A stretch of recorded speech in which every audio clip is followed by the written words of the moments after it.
The new trend in Overwatch content has cycled back to where we all started, complaining about the balance patches and wondering to ourselves where it all went wrong. I try to be as positive as possible, but it's in times like these where it is really difficult to advocate for this game. However, I do want to take a different approach to videos like this one. Viveros makes excellent content breaking down the problems of the game like Overwatch 2, but instead let's delve into the theory currently behind the game and how we can change it to help Overwatch change its course and truly succeed. There are two different kinds of players that enjoy games in different ways. There are your casual players that are typically your 9-to-5 workers with families that play when they get the chance to kick back and relax with their friends. These players could play ranked occasionally or not at all, but at the end of the day, they are just playing to have fun. They are not too vocal about the game's balance, but if they are, it is because they find certain characters bland or easy even if it's an issue with their skill. Typically, this is because they are unaware of how to truly play against something, for example, Bastion in Overwatch 1. On the other side of things, though, there are your competitive players that tend to play the game every single day to improve upon themselves and reach the highest rank possible. They are much more vocal on patch notes and try their best to make the game as skill expressive as possible. The big thing to understand about these two types of players is that from a company perspective, you cannot make a game that targets both of these players extremely well at the same time. It is a nearly impossible task. However, any game can be successful under any sector. At the end of the day,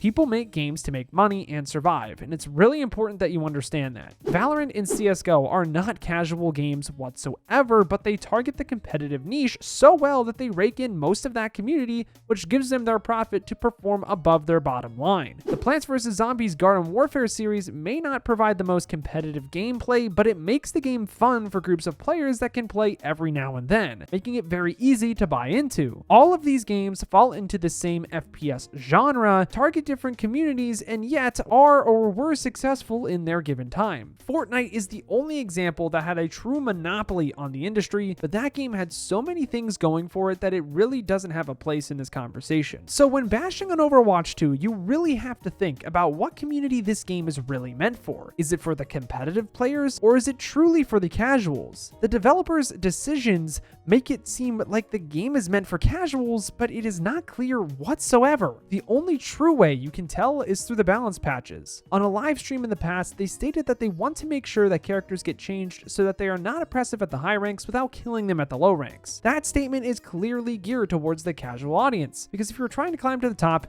eventually patches geared towards the top 10% of the player base would feel good for you, and you wouldn't really have to worry about the lower end of the spectrum. However, let's look at the recent patch notes and what they changed in January of 2023. Matchmaking still seems to be a mess alongside buffs to Junker Queen, Zarya, Brigitte, and Moira. Moira is considered by the casual community as one of the best supports in the game, but yet she's still receiving buffs. No, this is not a discussion on whether or not Moira needed buffs, but it still seems to me that the Blizzard philosophy behind Overwatch 2 is not focused. You have to balance PvP around one of the communities, and not both. But this is where PvE comes in. The developers are clearly struggling holding on to the casual player base while also appeasing to the competitive base, but it just doesn't make sense currently. We have now reached the point of mutual understanding of just how pivotal the next year is for Overwatch 2. PvE is the final thing that the Overwatch team needs to get right in order to reclaim its throne in the FPS industry. But why exactly is that? Before, we discussed that targeting both communities is incredibly difficult for games to deliver. That is because you are taking one base game and turning it into something that is trying to appease two very different audiences. However, when you add this new game mode into the mix, you have the opportunity to section off players under one efficient umbrella system. So there is not a lot I can say for the PvE sector of the game aside from the event we got in October that makes it actually seem pretty promising. The Wrath of the Bride was incredible, and that was just a taste of what is coming. Like what Video Game Donkey said in the past, it is very easy to empower the player with slightly overtuned characters in a player versus AI scenario versus compared to a player versus player scenario after all. And with level progression systems in place, it is easy to see how this would be an enjoyable experience for your 9-to-5 player. So if PvE appeases the casual audience of gaming in general, you can then set up the PvP in such a way that you create them into competitive players and long-term consumers of your cosmetics and product in general. However, the resources just are not there to push for a competitively driven player base. Overwatch 2 is a very difficult game, and there is not a clear way for you to play the game, let alone learn it. That is why simple characters with easy counters like Moira and Bastion do so well in Overwatch 2 and also in Overwatch 1 at lower ranks. When the counter is as simple as running D.Va and not letting Bastion shoot your whole team, or finding more value on a character like Ana or Kiriko, it is clear that there is a lack of easy knowledge for the community to succeed.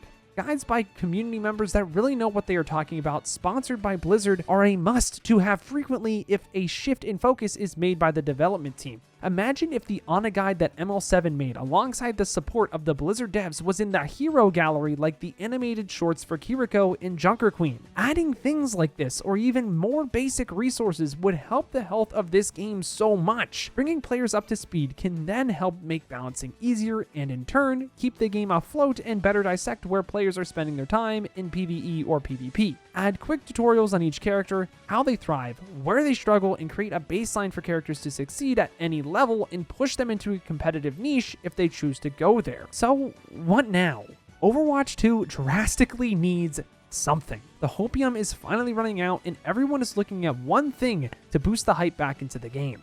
Overwatch 2 was killing it for a month, but now it is at a fraction of the size that Valorant is currently. The game is just not targeting a single niche correctly, and it is struggling so hard in a limbo between what the game's identity should be. The PvE experience is the last thing players have to look forward to in Overwatch, and it is the last chance the developers have to put their foot down and create the true image they want for Overwatch 2. In my personal opinion, creating the ultimate casual experience within PvE and redefining the theory behind balance in PvP is the best way to perfect the game of Overwatch as we see it. However, the execution cannot be how it has been recently. Instead, it has to be deliberate and refined, or else Overwatch will finally begin to die instead of simply struggling to survive. The next year could make or break Overwatch.